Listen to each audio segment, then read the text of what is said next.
रहमतुल्लाहि व बरकातुहू। उम्मीद करता हूँ आप सब लोग खैरियत से होंगे। आज की इस वीडियो में बेटा हम करने जा रहे हैं एक्सरसाइज 6.1 का क्वेश्चन नंबर 8। क्वेश्चन नंबर 1 से लेकर 7 तक वाले क्वेश्चन इससे पिछली वीडियो में हमने कर लिए थे और साथ ही साथ इंट्रोडक्शन की इससे पिछली वीडियो हमने इंट्रोडक्शन भी कर लिया था इस एक्सरसाइज का। अगर आपने मेरी वो वीडियोस नहीं देखी हैं तो आपको डिस्क्रिप्शन में लिंक मिल जाएगा, वहां से जाकर आप देख सकते हैं। और अगर मेरे चैनल पर न्यू है तो मेरे चैनल को सब्सक्राइब करना ना भूलिएगा। तो बेटा क्वेश्चन नंबर 8 देख लेते हैं। यहाँ पर भी हमें क्या करना है, बोला जा रहा है evaluate the following integrals. Integrals हमने यहाँ पर अप्लाई करने हैं। जनरल फार्मूला मैं आप लोगों को बता चुका हूँ, एक फार्मूला सबसे बेसिक वाला जो हर सवाल में हमने इस्तेमाल करना है। Integral x power n dx बराबर होता है x power n+1 upon n+1 plus C के। ये फॉर्मूला बेटा हमने इससे पहले स्टार्ट के क्वेश्चंस में अप्लाई भी किया है। तो अब सवाल यहाँ पर ये पैदा होता है इस क्वेश्चन में हम इस फॉर्मूला को किस तरह से अप्लाई करेंगे। तो पहले तो बेटा मैं इस इक्वेशन को इस सवाल की तरह इस फॉर्मूला की तरह बना लेता हूँ। फॉर्मूला में क्या बोला जा रहा है, जो आपके पास वेरिएबल है वो अलग होगा और dx जो है वो अलग से लिखा हुआ होगा। तो अब यहाँ पर देखें मैं क्या कर रहा हूँ, फर्स्ट स्टेप में i इक्वल टू इंटीग्रल ये du को मैं अलग से हटा के उधर कर दूंगा, यहाँ आ जाएगा 1/u² और ये आ गया du। फर्क क्या है इसमें और इसमें, यहाँ पर x आ रहा है, इधर x की जगह u आ रहा है, बाकी कोई फर्क नहीं है। अब दूसरी बात क्या है, यहाँ पर दूसरे मसला हमारे लिए क्या है, यहाँ पर सिर्फ हमारे पास न्यूमरेटर है और इधर हमारे पास डिनोमिनेटर में फंक्शन आ रहा है। तो अब डिनोमिनेटर में फंक्शन आ रहा है तो इसको सॉल्व करने के लिए मुझे यहाँ पर इसको न्यूमरेटर में लाना पड़ेगा। तो अब डिनोमिनेटर में सिंपल एक ही वैल्यू है, तो मैं इसको जब ऊपर लेकर जाऊंगा तो इसकी पावर का साइन नेगेटिव हो जाएगा। तो मैं यहाँ पर देखिए अब क्या करूंगा, इंटीग्रल u की पावर +2 है, जब ऊपर जाएगा न्यूमरेटर में तो क्या हो जाएगा -2 du। अब बेटा यहाँ पर मैं फॉर्मूला अप्लाई कर सकता हूँ, since integral x power n dx बराबर होता है x power n+1 upon n+1 plus C के। अब यहाँ पर सवाल में n की जगह पर क्या आ रहा है -2, तो मैं क्या करूंगा बेटा, अब देखिए फॉर्मूला के मुताबिक वैल्यूज को सॉल्व कर लूंगा। i इक्वल टू u की पावर n की जगह आ जाएगा -2, मतलब कि u की पावर -2 और फार्मूले का +1 डिवाइड में -2 +1 प्लस सी। सिंप्लीफाई कर लेते हैं पावर्स को, यहाँ पर क्या होगा -2 + 1 -1 आ जाएगा और डिवाइड में भी -1 आ जाएगा प्लस सी। ये डिनोमिनेटर वाला -1 में हटा के यहाँ लिख लूंगा, इधर आ जाएगा माइनस u की पावर यहाँ पर क्या थी, नीचे थी तो 2 थी, ऊपर गई तो -2 हो गई। अब यहाँ पर -1 है, मैं नीचे ले आऊंगा तो क्या हो जाएगी +1, ऊपर से u नीचे चला जाएगा, ऊपर सिर्फ 1 बच जाएगा और जब u नीचे आएगा तो पावर 1 हो जाएगी, 1 हम नहीं लिखते और साथ में क्या आ जाएगा प्लस सी। तो ये बेटा मेरा फाइनल आंसर आ जाएगा इंटीग्रल लेने के बाद मेरे पास। तो एक चीज मैंने यहाँ पर इस क्वेश्चन में अभी नहीं सीखी, वो क्या है, अगर आपके पास फंक्शन जो है वो फ्रैक्शनल फॉर्म में आ जाए, आपके पास डिनोमिनेटर में आ रहा हो फंक्शन, तो उसको जब हम न्यूमरेटर में लेकर जाएंगे तो पावर नेगेटिव में हो जाएगी और फिर उसको सिंप्लीफाई करेंगे। इसी तरह से क्वेश्चन नंबर 8 भी है, वो भी कर लेते हैं। तो बेटा नेक्स्ट क्वेश्चन नंबर 9 मैंने यहाँ पर लिख लिया। क्वेश्चन नंबर 9 में क्या बोला जा रहा है, इंटीग्रल 6 अपॉन v की पावर 5 dv। अगर देखा जाए तो 6 एक कांस्टेंट नंबर है और कांस्टेंट हमेशा इंटीग्रल से कहाँ चला जाता है, बाहर चला जाता है, ये हमने पहले भी सीखा हुआ है। तो मतलब ये सवाल हमारा पिछले वाले की तरह ही है। तो स्टार्ट करते हैं, फर्स्ट स्टेप में आ जाएगा i इक्वल टू ये कांस्टेंट जो है 6, इसको मैं उठाकर इंटीग्रल से बाहर रख लूंगा, तो यहाँ आ जाएगा इंटीग्रल 1/v की पावर 5 dv। नेक्स्ट स्टेप, ये नीचे से v की पावर 5 ऊपर जाएगा तो नेगेटिव में आ जाएगा, यहाँ आ जाएगा बेटा v की पावर -5 dv। अब बेटा ये फॉर्मूला यहाँ पर अप्लाई हो जाएगा, फॉर्मूला के मुताबिक मैं डायरेक्ट फॉर्मूला अप्लाई कर रहा हूँ। यहाँ आ जाएगा 6 multiply bye x power n का फॉर्मूला x पावर n+1, मतलब कि v पावर -5 + 1 डिवाइडेड बाय -5 + 1 और साथ में आ जाएगा प्लस सी। यहाँ पर एक सवाल और जनरेट हुआ, वो जनरेट क्या हुआ, इस 6 को मैं सिर्फ इसी टर्म से क्यों मल्टीप्लाई करवा रहा हूँ, c से मल्टीप्लाई क्यों नहीं करवा रहा, क्योंकि बेटा 6 एक कांस्टेंट है और c भी क्या है, एक कांस्टेंट है। अगर मैं 6 को इस c से मल्टीप्लाई करवा लूं तो कांस्टेंट नंबर को कांस्टेंट से मल्टीप्लाई करवाऊं, मतलब कि 6 को फर्ज कर लेता हूं मैं c1 है, तो 6 को 1 से मल्टीप्लाई करवाऊं तो 6 आता है, 6 को 2 से मल्टीप्लाई करवाऊं तो 12 आता है। मतलब इसको कांस्टेंट से मल्टीप्लाई करवाने के बाद भी आंसर में मेरे पास एक कांस्टेंट ही आ रहा है, तो वो 6 को एब्जॉर्ब करके आंसर सिर्फ c ही हो जाएगा। तो इस वजह से मैं सिर्फ इस 6 को इस टर्म से मल्टीप्लाई करवा रहा हूं। नेक्स्ट स्टेप देखिए अब यहाँ पर क्या होगा, I equals to 6 multiply by -5 plus 1 v की पावर -4 अपॉन -4 और यहाँ आ जाएगा प्लस c। क्या किया बेटा, मैंने सिर्फ माइनस प्लस माइनस 5 में से 1 माइनस किया और सिंप्लीफाई करके लिख लिया। 2 3 जा 6, 2 2 जा 4, तो यहाँ आ जाएगा बेटा बाहर -3 अपॉन 2। मैंने क्या किया, कांस्टेंट को उठा के बाहर रख दिया। नेक्स्ट स्टेप क्या होगा, यहाँ पर v की पावर -4 है, नीचे आ जाएगा तो v की पावर +4 हो जाएगा प्लस c। तो यहाँ पर बेटा मेरा फाइनल आंसर आ जाएगा -3 अपॉन 2 v की power 4 plus c।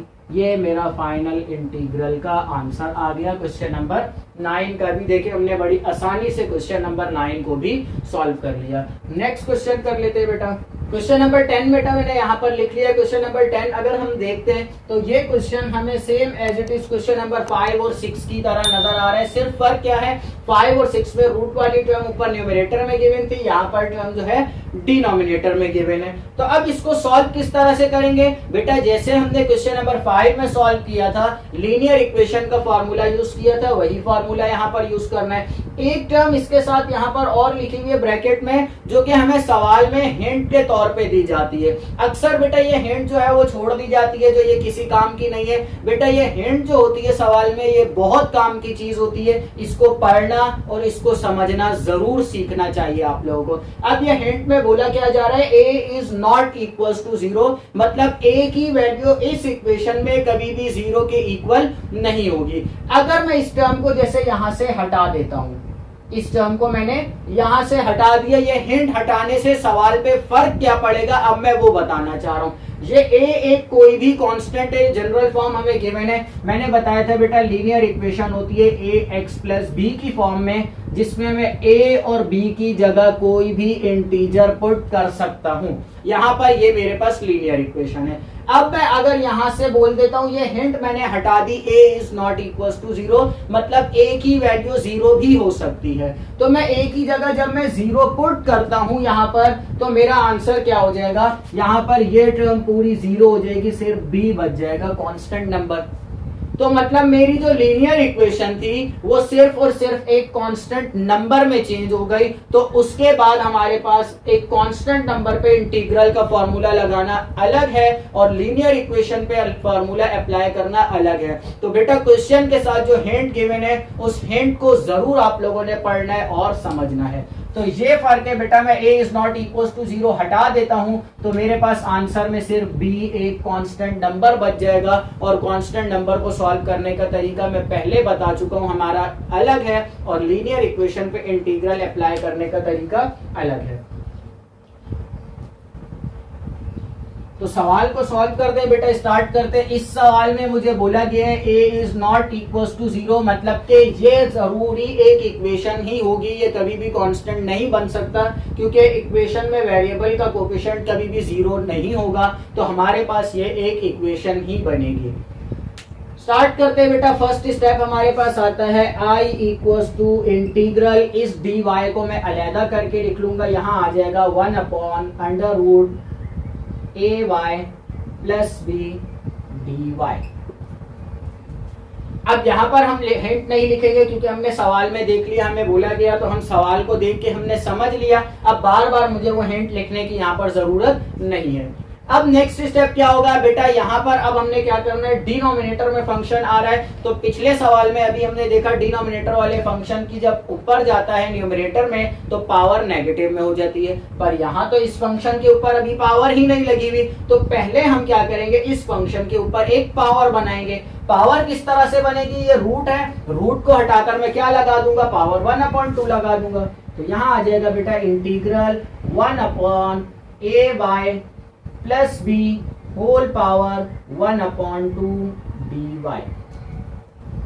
Next step क्या होगा बेटा, ये पूरी इक्वेशन की पावर 1/2 है, ये पूरी इक्वेशन उठेगी ऊपर जाएगी न्यूमरेटर में, तो पावर का साइन पॉजिटिव से नेगेटिव हो जाएगा। तो यहां आ जाएगा बेटा integral ay plus B whole power -1/2 dy। तो अब बेटा मैं यहां पर सिंपली क्वेश्चन नंबर 5 की तरह एक फॉर्मूला अप्लाई कर सकता हूं। फॉर्मूला मैं यहां पर लिख रहा हूं, since integral ax plus B dx बराबर होता है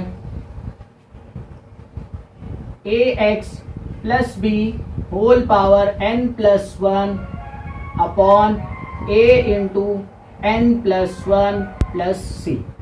ये बेटा मेरे पास फॉर्मूला है। अब इस फॉर्मूला के मुताबिक मैं वैल्यूज को पुट कर लूंगा इधर से देखते हुए। यहां पर क्या आ जाएगा बेटा, implies that i equals to ay plus b, तो सेम आ जाएगा ay plus B whole power यहां पर क्या है बेटा -1/2, मतलब कि n की जगह पर क्या है -1/2। फॉर्मूला के मुताबिक क्या आ जाएगा -1/2 प्लस 1, और नीचे क्या आ जाएगा बेटा, पहले a कांस्टेंट, मतलब कि यहां पर भी a ही है तो a आ जाएगा, फिर आ जाएगा यहां पर -1/2 प्लस 1 ब्रैकेट क्लोज, लास्ट में प्लस सी। एलसीएम ले लेते हैं बेटा, पावर फ्रैक्शन में है तो यहां पर -1/2 प्लस 1, 2 आ जाएगा यहां पर -1 प्लस 2, तो 2 - 1 1/2, तो पावर बेटा मेरे पास क्या आ जाएगी 1/2। तो यहां पर आ जाएगा बेटा इंटीग्रल का answer i equals to ay plus B whole power 1/2 divided by a multiply by, इसका आंसर भी 1/2 प्लस सी। अब अगर आंसर आप यहीं पर ही छोड़ते हैं तो भी ठीक है, या थोड़ा सा और सिंप्लीफाई करेंगे जैसे हमने पहले सीखा हुआ है इसको सिंप्लीफाई करना। बेटा सेकंड डिनोमिनेटर है, उठ के कहां चला जाएगा, न्यूमरेटर के पास चला जाएगा। तो यहां आ जाएगा बेटा i equals to 2 into ay plus B whole power 1/2 upon a plus C. ये बेटा मेरा फाइनल आंसर आ गया क्वेश्चन नंबर 10 का भी।